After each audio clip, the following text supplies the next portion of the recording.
Hello everyone, this is Rita Khan joining at Channel 31 Melbourne on Ben TV show. Today I have a very exciting guest with me, but before I introduce him, I would like to acknowledge the traditional custodians of the land, our Aboriginal and Torres Strait Islander, and I'm speaking from Wurundjeri land. So my guest here is Abdurahman. What was the last? Katavish? It's really tricky with Arabic Urdu translation because our names are Arabic in Pakistan, but we often don't understand the meanings behind them. Yeah.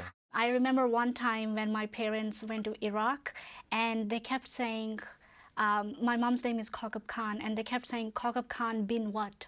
Or Kakab Khan binte what? And she's like, we don't have that in our culture. And they're like, no, but you must be a daughter of someone. Like, so how come? What kind of a Muslim? What kind of a Muslim are you if you don't have a name in that? So that's where most people would assume that Muslim cultures are all same. That's true. Especially in Australia. So here I have an Egyptian, and there's a Pakistani. Sitting together. How would you like to introduce yourself today? So my name is Abdurahman Katomish. I'm Egyptian.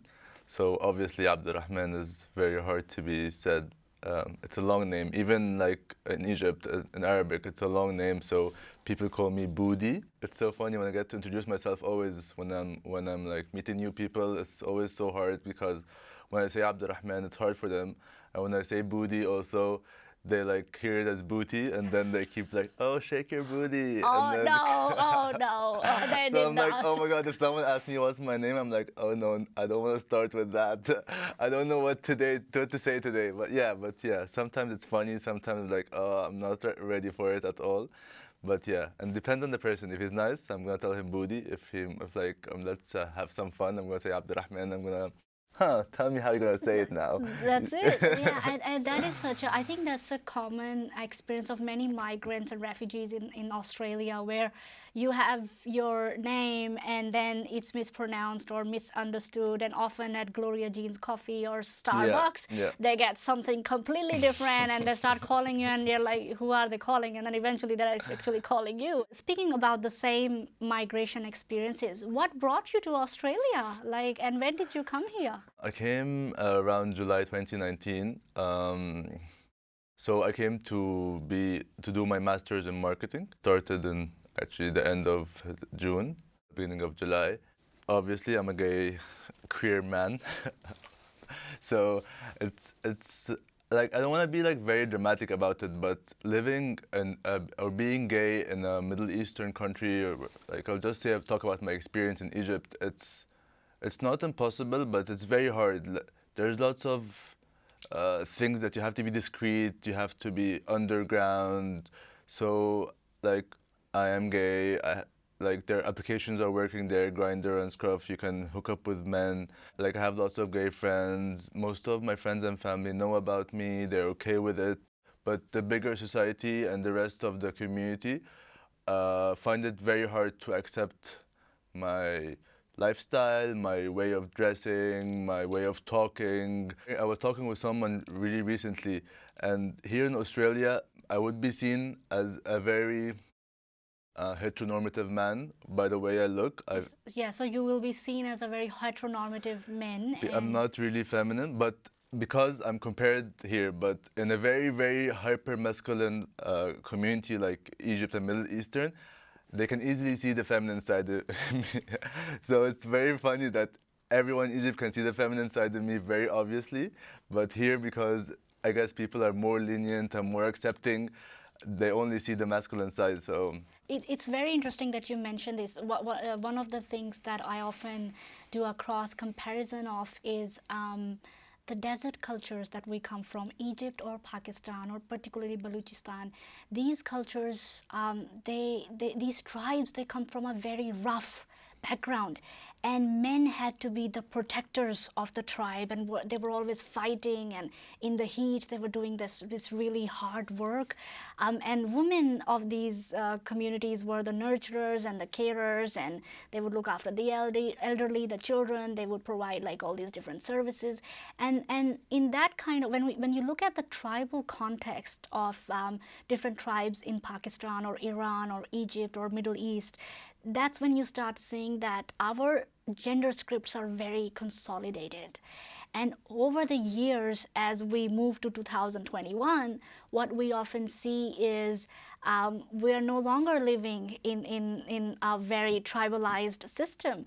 We are now living in a more modern way of life, where men can dance, women can be in the police force, in the army, men can can be part of salons and really art and performance arts, whereas women can actually they can swap roles between male. But that's easier said than done. Like, yeah, definitely in theory that's supposed to be happening in 2021, like you're saying, but in real life, like a man dancing, a man laughing, a man jumping around, being happy, or just being easy. No, a man has to be serious, very strict in the way he's walking, very otherwise, authoritative. Yeah, very otherwise authoritative. people will easily like, oh, what is he doing? Like, why is he walking that way? Why is he not married? Like, where is your children? Like, why aren't you like us? Like, why aren't you fitting this one way of living and not being so... Given how you were navigating in Egypt, some people did accept you in the family, but the mainstream society was always the issue. Would you say that the perception of media in Egypt is also like that? They're very consolidated on gender scripts? For sure. The media is very driven by the government or like the people in power. They have like this thing that, like a new law that they saw like a normal Egyptian family. And if you don't abide by the normal Egyptian family, then there's a law that they can prosecute you for it. There's a very recent big case in Egypt where like many girls that were on TikTok, when TikTok became very popular, and then suddenly they were like doing their dance moves or talking with a lot of people and becoming popular, and I guess the public didn't like it, so they like prosecuted them, and like 10 of them are still in prison just because that's just because of their dancing on TikTok, which is like everybody in the world is doing. They're still in prison till now because they don't abide by the Egyptian normal families. But that's so interesting, because just today in Pakistan, I read a news that there was a women's rights march in Pakistan, and there is a case registered against the women by saying that, oh, they were asking for inappropriate things, and the posters were inappropriate. Posters, yeah, exactly. The posters were inappropriate. Like, it wasn't even like, did they murder someone? No. Did they steal something? No. Did they commit fraud? No. No. They were just being themselves, and based on that, they have been hit with the blasphemy law, saying that what they're doing is un-Islamic. And the difficult thing is to explain what is Islamic today. Yeah. It's so subjective, and it's so, everyone has their own definition of what they think is Islamic. Yeah, Islam is very, very much peaceful and better than what people are doing with it now. Like the main thing I don't identify as Muslim is because the people perceive Islam, even the Muslims, very, very, very wrongly, in my point of view. Like, it's very supposed to be help each other, smile at each other, be good to your neighbor, all these basic nice things. Nobody abides by them. They only abide by the like, oh, you have to wear a veil. Oh, you have to pray by that. Oh, you have to fast for 30 days and not do this. And then, like, you're not doing the real things. You're lying, you're cheating, you're like betraying each other. Everything's bad, but oh, let's pray now and be a man. It's like that saying in Urdu, "900 चूहे खाकर बिल्ली हज को चली," which means a cat eats 900 mouse or 900 mice and then goes for a hajj. Yeah. and the real essence of that saying in Urdu is basically, you have all these people doing all these terrible things, but then they're like, oh no, it's time for prayer, fasting, and then that's. And I think you're right. Our community is deteriorating away from the essence of Sufism, mystical spirituality, where we would actually listen to, we will do zikr, the Sufi zikr, and when we'll actually try to overcome our ego. And that used to be the biggest jihad. The biggest struggle is to beat your own ego, your nafs, to overcome that and become a better human being. Okay, so now you're an international student, you understand you don't want to live in Egypt, you're now in Australia. Here you are arriving in 2019, 2020, it's COVID-19. Yeah. And everything gets shut down. You are a new person to this country. You don't know who to go to or where the services are. So what was it like for you? It was definitely a very tough time, for sure. Like, I just came to Melbourne. Yeah, it's been like 6, 8 months or something, but I have some friendships, but definitely not as strong. Or like, all my friends are international students, and many of them left throughout the lockdown. So like, at least 9 of my close friends, kept leaving month after month after month. So every month I would lose more friends. Or I don't have much anyway, and we were barely surviving and barely keeping company to each other.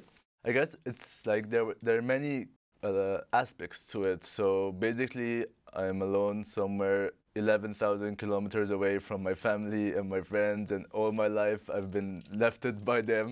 I was also planning to go at least every 6 months and see my family and like still be there. Like, I didn't want to be totally disconnected from them, and also being not able to go, and like it feels like you're in prison in a way. That's right, because I relate to this. Years ago, when my family were in Pakistan and I was here, I felt so alone. Like, I had friends, but I did not have a community. Yeah.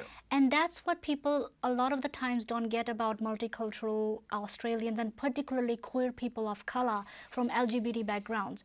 We may have friends, and that's great, and thank God for them, but we don't have a sense of belonging, a sense of community. So if something happens to Rita or to Abdurahman, like, who's going to help us? If I'm in crisis, like in Pakistan or in Egypt, I can ring my parents or my auntie or uncle, or, Yeah, or yeah. a brother or a sister. What's going to happen to me here? I don't know. And then with the lockdown, what they also don't realize, I guess, is that we come from very social cultures. Yeah. There's always guests coming I'm so in. social. I'm very active. I also need lots of physical touch. Like, I need to hug people. I need to kiss people. Like, I need lots of physical touch to survive. Like, it's very like to be this, like, have to like not talk to people, and people actually were afraid in the streets. Like, nobody wanted to smile back at you. Nobody wants to talk to you. Everybody was very afraid, because at the beginning of it, it was so terrifying. Nobody knew how it was transmitted, how strong it is, what's next. Like, everybody was like looting or panic. There was panicking, a not panic. looting. Like, they're taking more than they need, hoarding from the. Oh yes, the toilet papers. Yeah. And I here we don't were know. saying We don't even use toilet we papers. don't even use toilet papers. Come on, guys. We actually have use to water. put on the hose. The hose is a good invention. Everybody should use it. It's good on hygiene. No more toilet paper. It's better for the environment. It's an invention.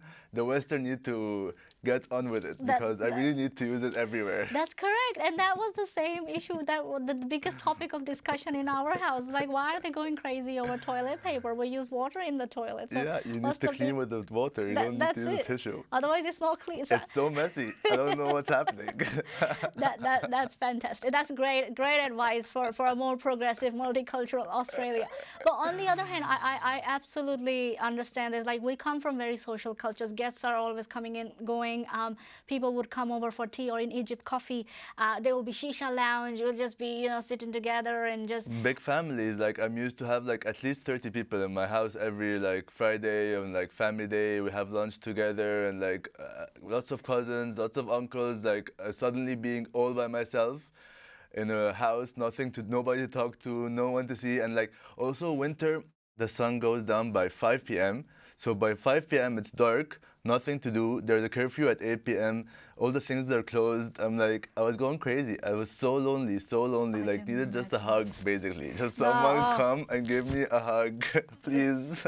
That's it. And I think that's what has gotten to. We understand there was a necessary to do the lockdown. We just don't know if the impact of lockdown has been understood. And it doesn't work like that, that you you finish the lockdown, or the lockdown is no longer there, and you have lifted the ban on the lockdown, but now people are still not able to adjust. Yes, the lockdown is over, but like you said, all your friends had already left. People have lost jobs.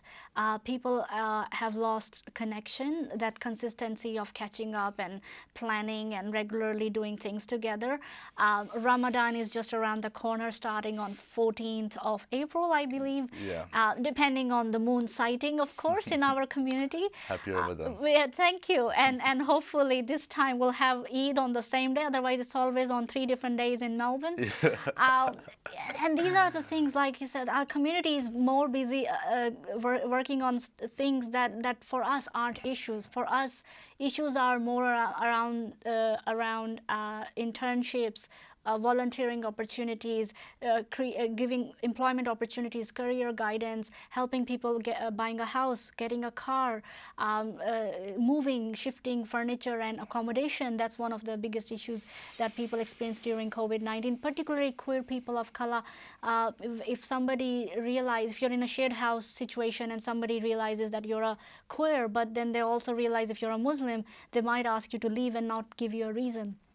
And that kind of discrimination and sudden homelessness was really difficult during the pandemic. Yeah. And even now, when the vaccination is out, you don't know if you are going to get the vaccination, when you're going to get the vaccination. Will the vaccination work on us, people from Middle Eastern background? Will it only be working on people from certain ethnic background? And then moreover, there's all these issues, has everything been translated in Arabic? Has it been translated in Urdu? Some things have, other things haven't.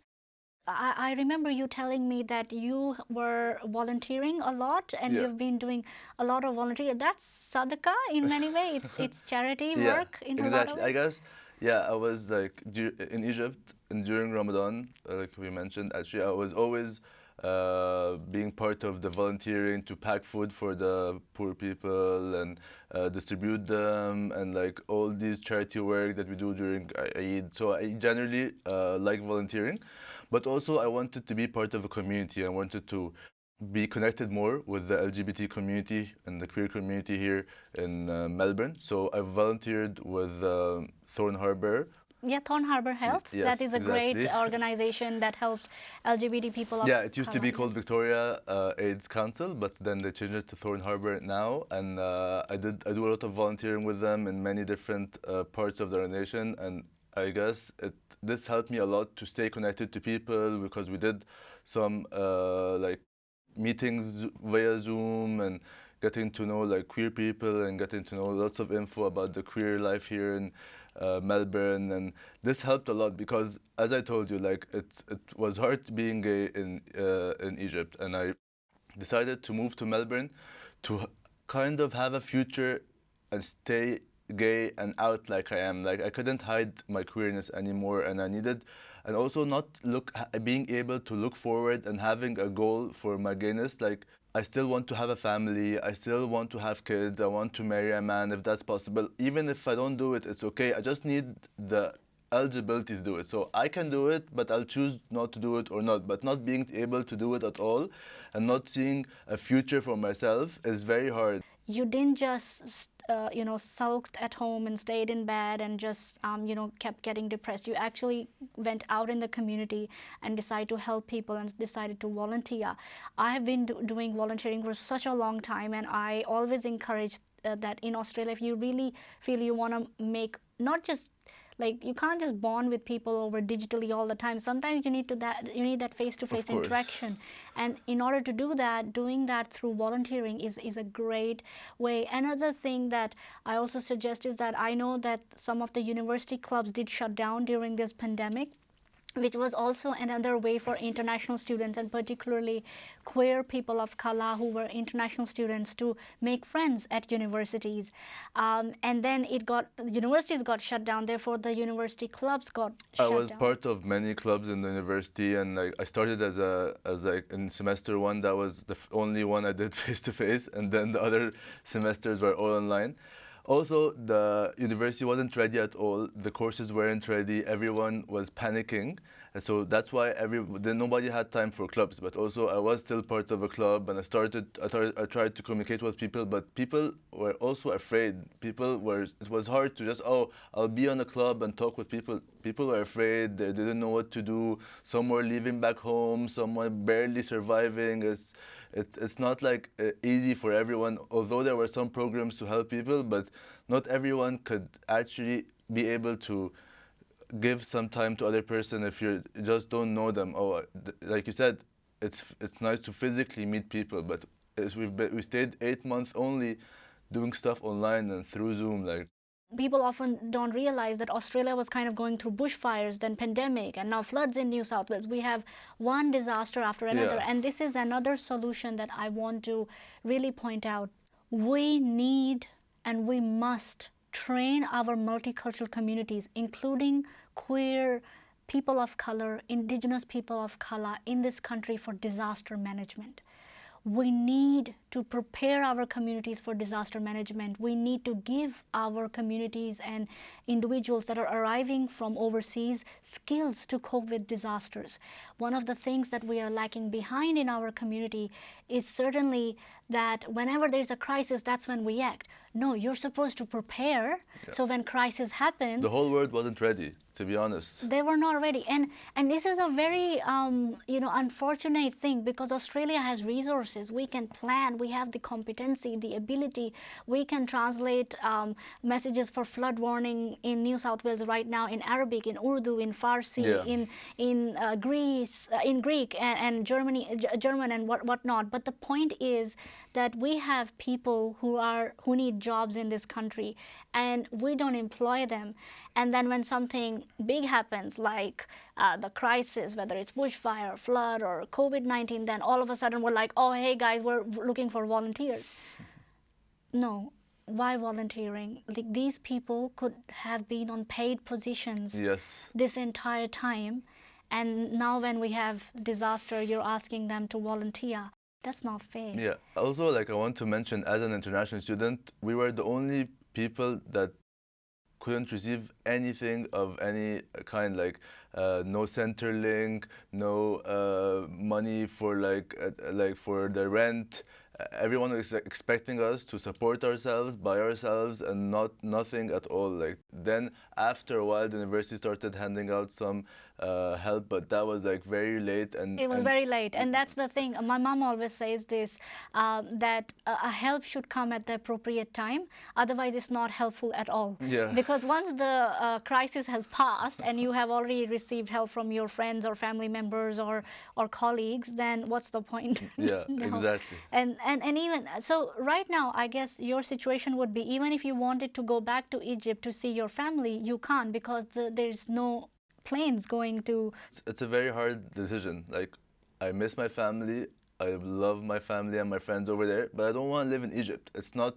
I can't hide myself anymore. I can't be straight. I just can't walk in the streets and be the straight people that everybody expects me to be. So, I want to visit Egypt, but I want to do it in small portions, like 2 weeks, a month at the maximum. But now that that we live here, Australians aren't allowed to leave and come back. Anyone is not allowed to leave and come back. So if I leave, it's a one-way ticket, basically. So this is something right. I'm not ready to do. Like, especially, like, living here, and like it's what I was looking for. I kind of found, like, it's easier to be gay here. There's lots of support. There's lots of communities to be around too. Like, there's lots of queer people that you can choose either to volunteer with, party with, talk with. Like, bookstores also, like the Hers and Hiza bookstore. I also volunteer with them during the pandemic to deliver books, and it's just nice to being able to connect with these people. And also, one of the things I really didn't like in Egypt, that for the gay people, that there were not elderly gays. You can't see them. But here, there are lots of the elder gays are still active in the community, are still working, and it's nice to also, again, see someone to look up to, like, have like a role model, like, if I say it, that you're like, oh, I can still be gay and live and not die. And not die alone. Yeah, basically. Yeah. Find someone to be with, find activities to be part of, volunteer, whatever. Like, now also they're like doing the Victorian Pride Center, which I'm very excited about, with like lots of their museums and lots of organizations are going to be part of it. I absolutely commend you for all the volunteering work you're doing. And another one you mentioned about, volunteering and delivering books. Books are such great friends when you don't have any physical friends around. So that is beautiful. And last thing that you mentioned about the planes. Even if you go back, you don't know how you are going to come back again. Will they approve my visa? I see a life in Australia. I still have a visa. Like, I still have a valid visa, but I will not be back. I can't be back because the borders are closed. When are the borders going to be open? I hope after everyone takes the vaccine, which I'm hoping by end of this year, I'll be able to go see my family. And like, in Egypt, we celebrate Mother's Day on 21st of March, and like I had to we did a video, me and my cousins, for our grandmother, and it was very nice. And everyone kept sending me oh, we miss you, and it was so emotional, and it was so sad actually. I keep missing them all the time, and I don't know what to do. That's fair, but that's beautiful. Digitally, you're still being in touch with thank God for internet. With your family, and yes, thank God for internet. And speaking of internet, imagine those families right now across Australia that still don't have access to internet, who have lost internet because of bushfires, who have lost internet because of flooding, and who simply can no longer afford to pay internet bills in this country because they have lost jobs because of the pandemic, and all of these things. This is why we need to work together as a community. Specifically talking about survival in Australia, it cannot be done on your own. You always need help. You always need friends. You always need colleagues, teachers, mentors to guide you, your elders to guide you. And seeing an elderly LGBT person of color in this country living their life, being comfortable, being rested, is very deeply affirming, and it's very spiritually satisfying, and gives you a sense of peace that I will one day be accepted by people in this community. And maybe during this time, Egypt can evolve, Pakistan can evolve, our Muslim community in Australia can evolve and move forward, because world is changing, and this is a truth, this is haq, this is real, and you gotta learn to accept it. Otherwise you will continue to be ignorant of the realities. Abdurahman, thank you so much for coming today. And I am really happy that I got to hear all of your experiences and your struggle, and how you overcame that struggle through volunteering, and how you're encouraging everybody to get involved. Thank you for having me. I would like to add just one part, what you were talking about, the government here, and I would wish for to be there's a program that can invite gay and queer men from Middle Eastern countries, or Russia or China, all these communities where the gays aren't allowed to be themselves, aren't allowed to survive. I think countries like Australia should be responsible to find a way to help all these young people around the world that are living their worst lives in fear. And maybe I was lucky and able to pay for tuition and become a student here and access all that, but not everyone can do this. I can travel, and people are dying all over the world and feeling or imprisoned or just suffering just for expressing who they are, and it's very hard. And I think governments around the world should take it more seriously to prosecute all the other governments that aren't abiding by these rules, because being gay has been proven hundreds of times that's something you can't change. Correct, and certainly whether it's queer, transgender, people of color, lesbian, gay, bisexual, it doesn't matter which gender orientation you identify with. At the end of the day, community sponsorship programs and community support, and therefore we need to continue to do this kind of advocacy, not just through Ben TV show at Channel 31, but also in when we are volunteering and when we are out and about in the community. So I thank you very much for coming, and I hope to see everybody next time at Channel 31 Melbourne, and you're watching Rita Khan at Ben TV show.